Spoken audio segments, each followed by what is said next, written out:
प्यारे बच्चों, आज की इस ऑनलाइन कक्षा के माध्यम से मैं राजकुमार यादव आपका पुनः स्वागत करता हूं। आज हम सब अपने इस ऑनलाइन वीडियो के माध्यम से पठन पाठन के क्रम को आगे बढ़ाते हुए वितान भाग 2 के अंतर्गत हमारी पाठ्यपुस्तक में सम्मिलित जूझ शीर्षक, जो कि एक आत्मकथात्मक शैली में लिखी गई डॉक्टर आनंद यादव की एक जीवन गाथा है, एक आत्मकथा है। उस आत्मकथा वृत्तांत से लिया गया एक छोटा सा अंश हमारे पाठ्यपुस्तक में सम्मिलित किया गया है। हम सब अपने पिछले वीडियो के माध्यम से डॉक्टर आनंद यादव, जिनका मूल नाम आनंद रतन यादव था, मराठी साहित्य के एक जीते जागते चिराग, ऐसे डॉक्टर आनंद यादव का हम लोगों ने संक्षिप्त जीवन परिचय देखा, पढ़ा। उनकी जो आत्मकथात्मक शैली में लिखी गई जूझ रचना का यहाँ पर जो अंश हमारी पाठ्यपुस्तक में सम्मिलित किया गया है, इसका कुछ सार, इसका कुछ विषय में इसकी गहराई, इसके कुछ अंश तक हम लोगों ने पिछले वीडियो में पढ़ाई की। पिछले वीडियो में हमने ये देखा कि पात्र के रूप में कथानायक आनंदा का रूप की भूमिका आती है। आनंदा स्वयं डॉक्टर आनंद यादव, जो कि बचपन में आनंद रतन यादव के नाम से चर्चित थे। तो आनंदा के जीवन गाथा को लेकर रची गई इस रचना में कथानायक आनंदा, उसका एक परिवार है आनंदा और उसका परिवार। उस परिवार में उसके पिता, जिसे दादा को ही उसमें पिता बोला गया, उसकी माँ और स्वयं आनंदा, इन 3 लोगों का एक छोटा सा परिवार है। बालक आनंदा का मन विद्यालय जाते हुए बच्चों को जब देखता है तो मन बहुत ही विचलित होता है। मन में एक तड़प सी उठती है, एक चाह भरी, एक इच्छा से भरी हुई एक चाह उठती है कि मैं भी विद्यालय क्यों नहीं जाऊं, मैं विद्यालय क्यों नहीं जाता हूं। और विद्यालय की लालसा सदैव उसके मन में पीड़ा देती रहती थी, चाहे वो आर्थिक विपन्नता को लेकर हो या फिर परिवार में पढ़ाई का माहौल ना हो।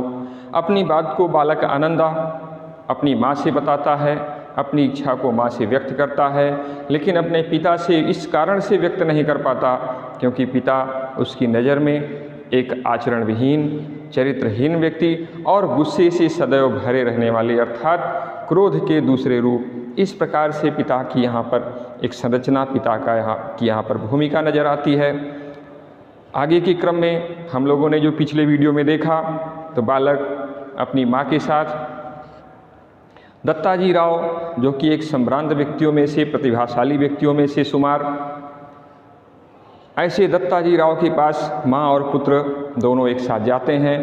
दत्ताजी राव ने माँ और पुत्र की हर एक बात को बहुत ही बारीकी से, ध्यान से उनकी बातों को सुना, उन बातों में छिपे हुए दर्द को टटोला, उनके विचारों को समझा, देखा, सुना और ये निर्णय दिया कि घर जाकर दादा को मेरे पास भेज देना।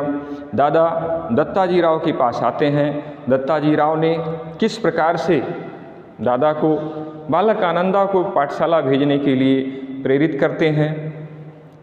यद्यपि प्रेरणा के इस क्रम में दादा एक बार में तैयार नहीं होता, तो उसके लिए दत्ताजी राव के द्वारा कुछ धमकी भरे शब्द भी दिए जाते हैं।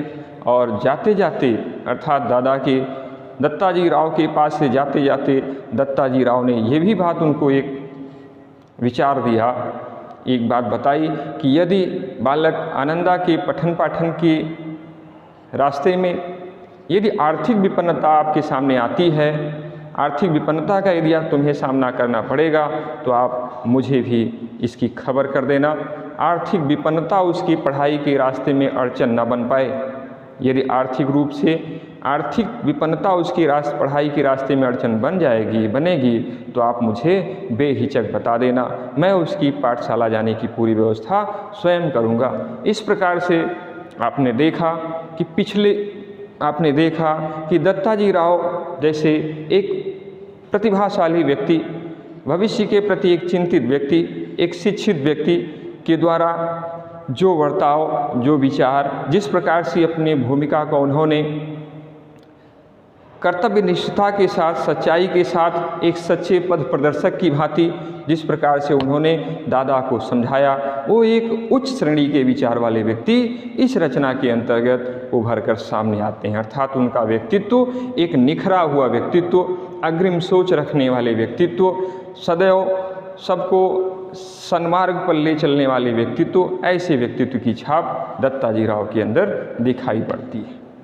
तो पिछले वीडियो में हमने आनंदा और उसके परिवार की स्थिति और दत्ताजी राव के पास माँ और पुत्र का जाना और दत्ताजी राव का किस प्रकार से माँ और पुत्र के साथ बर्ताव किया गया, व्यवहार किया गया है, इन बातों पर हमने पिछले वीडियो में चर्चा की। उसी कड़ी को आगे जोड़ते हुए आज के इस वीडियो में आनंदा और उसकी पाठशाला, इस तीसरे शीर्षक के माध्यम से हम आप देखते हैं आनंदा और उसकी पाठशाला।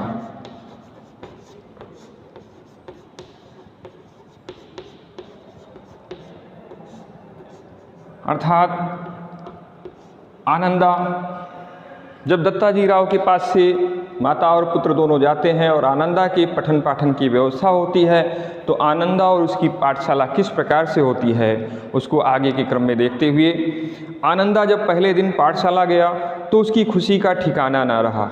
इसमें कोई कहने की बात नहीं है कि कोई भी बच्चा जो बड़ी हंसी खुशी दूसरे बच्चों को विद्यालय जाते देखता होगा और स्वयं में ये इच्छा उसके अंदर ये इच्छा उठती रही होगी कि मैं विद्यालय कब जाऊंगा, और जब ये उसकी इच्छा पूरी हो जाए तो जिस प्रकार से उन बच्चों की आनंद का कोई ठिकाना नहीं, ऐसे ही जब पहले दिन पात्र आनंदा तमाम कोशिशों के बाद जब वो पहली बार विद्यालय पहुंचा तो उसकी खुशी का ठिकाना ही नहीं रहा। उसे 5वीं कक्षा में ही दोबारा जाकर बैठना पड़ा, क्योंकि उसने पहले ये कक्षा उत्तीर्ण नहीं की थी। अर्थात जो कक्षा का एक क्रम है, उस कक्षा के क्रम में बालक आनंदा को 5वीं कक्षा में ही जाकर बैठना पड़ा, क्योंकि उसने कक्षा 5 की पढ़ाई पास नहीं की थी। चहवाण नामक एक लड़के ने उसकी मटमैली धोती और गमछे को लेकर मजाक उड़ाया। जैसे ही बालक आनंदा बच्चों के बीच में कक्षा 5वीं की कक्षा में बच्चों के बीच में जब जाकर बैठता है तो वहाँ पर एक चहवाण एक नए बालक ने उस आनंदा की जो मटमैली धोती और गमछे को लेकर उसके मजाक उड़ाता है, जिसके कारण आनंदा का मन बहुत दुखी हो गया। ये एक बालगत स्वभाव है, किस प्रकार से बालक पहली बार स्कूल जाता है, विद्यालय जाता है, अपने सहपाठियों के बीच में जाता है, लेकिन रहन सहन, उठन बैठन, पहनावे को देखकर किस प्रकार से उसे उपेक्षित भाव महसूस होता है, उपेक्षा का शिकार बनना पड़ता है, इन पंक्तियों के द्वारा यहाँ दिखाया गया। आनंदा का मन विद्यालय से विचलित हो गया, दुखी हो गया। पहले दिन उसने सोचा कि अब वो पाठशाला नहीं आएगा। अभी तक पाठशाला जाने की जिद पकड़ रखी थी, लेकिन पाठशाला में बच्चों के द्वारा, दूसरे सहपाठियों के द्वारा किए गए दुर्व्यवहार से क्षुभित होकर, दुखित होकर किस प्रकार से बालक आनंदा का उत्साहित मन हतोत्साहित में बदल गया। उसका मन अब ये पाठशाला जाने को नहीं कर रहा है। फिर उसने दृढ़ निश्चय किया कि वो पाठशाला अवश्य जाएगा, क्योंकि वह बचपन से ही मुश्किलों का सामना करता आया है। मुश्किलों से घबराकर राह नहीं बदला करते। यहाँ पर बालक ने जिद ठान ली कि चाहे जितनी मुश्किलें क्यों ना आए, क्योंकि मैंने तो बचपन से ही दुख झेले हैं, और जो व्यक्ति बचपन से ही दुख झेला होगा तो एक दुख और उसके जीवन में यदि आ ही जाएगा तो उसकी वो परवाह नहीं करेगा। ये सोचकर बालक आनंदा पाठशाला छोड़ने की जिद को छोड़ देता है। पाठशाला छोड़ने की जो उसके मन में एक सोच उभरती है उसको छोड़ देता है, त्याग देता है। वसंत पाटिल नाम का एक नया पात्र है। वसंत पाटिल नाम का एक बहुत होशियार लड़का आनंदा का मित्र बन जाता है। मित्रता नामक एक पाठ जो आचार्य रामचंद्र शुक्ल जी का लिखा हुआ एक निबंध है, उस मित्रता पाठ में भी निबंध में भी आचार्य शुक्ल जी ने मित्रता की परिभाषा बताते हुए कहा है कि मित्रता करने में हमें जल्दबाजी नहीं करनी चाहिए। हम किसी के रहन सहन उठन बैठन मित्रता छात्रावास में तो मित्रता की धुन सवार रहती है। किसी के पहनावे को देखा, उसकी चाल ढाल को देखा, उसके रहन सहन को देखा, उसकी जेब खर्च को देखा तो हम उसके मित्र बने फिरते हैं, उसके चारों तरफ घूमते फिरते हैं और पैसा खत्म तो मित्रता टूट जाया करती है। जब हम एक कांच के शीशे को या मिट्टी के घड़े को लेते वक्त भी उस पर चोट करके देखते हैं कि ये पक्का है, खरा है कि नहीं, तब मित्रता करने में इतनी जल्दबाजी क्यों? ऐसा आचार्य शुक्ल जी ने अपने निबंध मित्रता में लिखा है।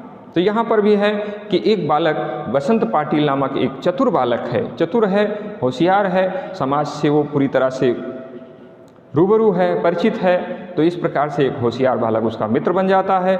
आनंदा वसंत को देखकर पढ़ाई में भी मन लगाने लगा और अखबारी कागज़ के कवर भी अपनी किताबों पर चढ़ाने लगा। अखबारी कागज़ के कवर अर्थात अपनी कापियों को वो सुरक्षित रखने का भी प्रयास करने लगा।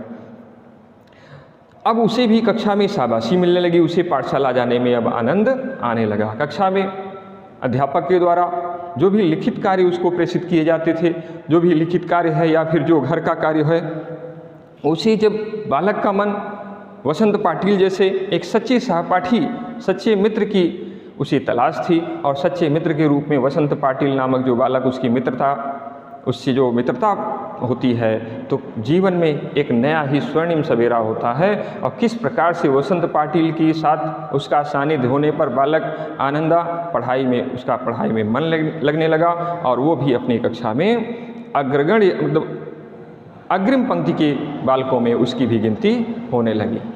आगे देखेंगे आनंदा और श्री सौंदलगेकर जी दूसरे क्रम में।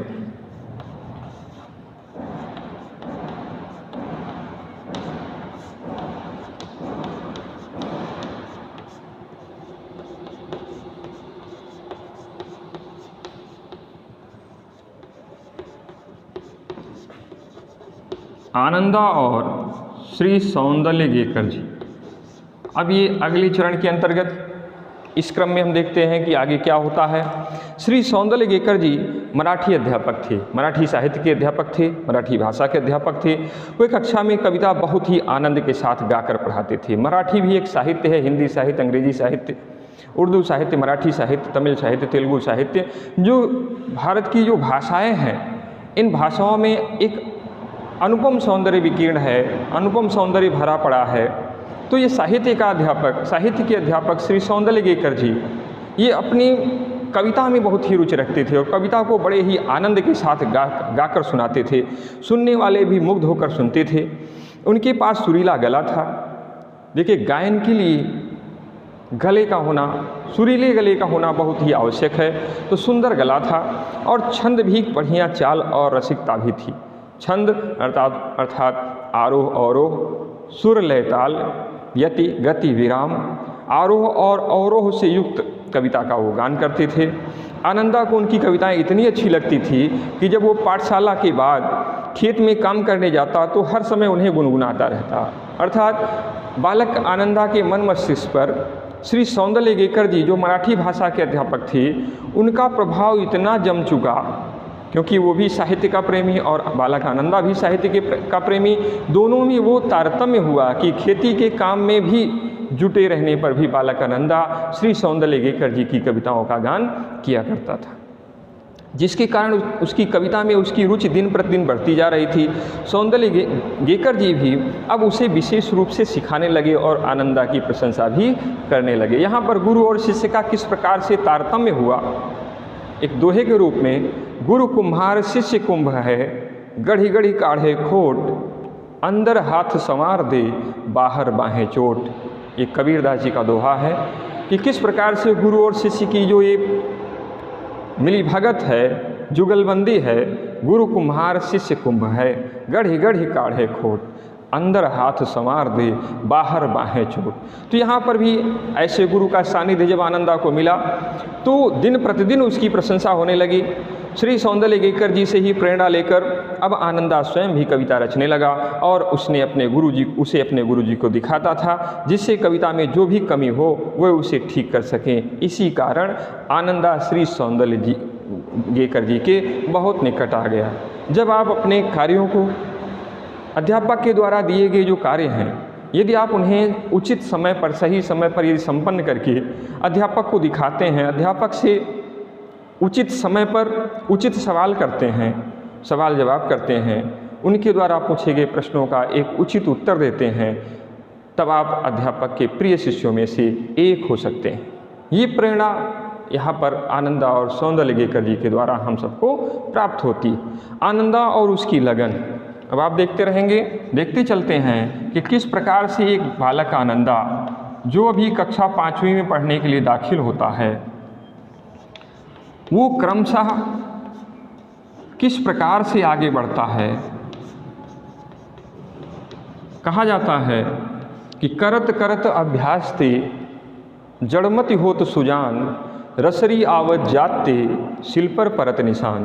किस प्रकार से बालक आनंदा और उसका परिवार, यदि हम पिछले वीडियो को ध्यान से देखें, सुने, याद करें, स्मरण शक्ति को हम टटोलें, तो देखेंगे कि किस प्रकार से आनंदा और उसका परिवार बिल्कुल शिक्षा से विहीन परिवार, झगड़े झंझट लगातार, पिता का दिन भर घूमते रहना, रखमाबाई के कोठे पर जाना, ऐसे घर के इस ऐसे ग्रामीण गंवई संस्कृति से निकला हुआ बालक आनंदा किस प्रकार से अपने लगातार मेहनत के द्वारा दत्ताजी राव का सानिध्य पाता है, माँ का सहयोग पाता है, उसकी पाठशाला चिन्हित होती है, श्री सौंदर्यगेकर जी का किस प्रकार से उसे सानिध्य मिलता है, सौंदर्यगेकर जी के सानिध्य में रहते हुए किस प्रकार से बालक आनंदा की प्रतिभा निखर कर सामने आती है।